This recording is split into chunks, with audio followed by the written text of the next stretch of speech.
krátko dovolte, aby som vám, majster Chudík, zaželal pevné zdravie, aby som vám poďakoval mene všetkých nás, aj vás, za tie krásne postavy, ktoré ste tu na týchto doskách a v historickej hudbe predovšetkým interpretovali.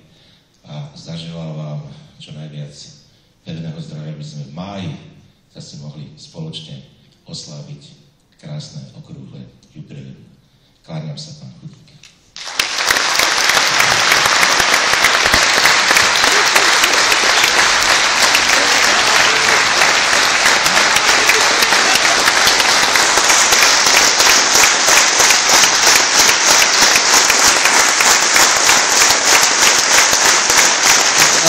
Vážení priatelia, iba krátko, aby sme toho nehovorili.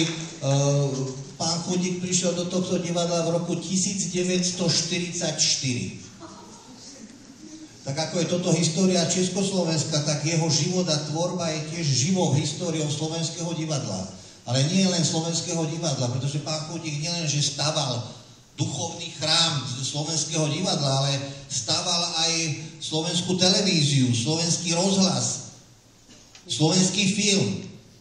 Je to druhá zakladateľská generácia slovenského divadelníctva. Pán Chudík, stvárnili ste viac ako 130 postav v tomto divadle. Hovoriť o nich sa to nedá, to by sme stáli veľmi dlho. Chcem vám iba naozaj v mene činohry, v mene všetkých divákov na Slovensku, a myslím si, že nielen na Slovensku, poďakovať a vzdať vám úctu.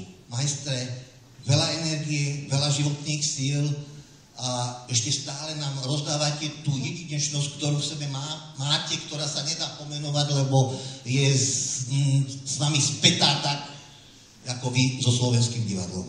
Ďakujem vám.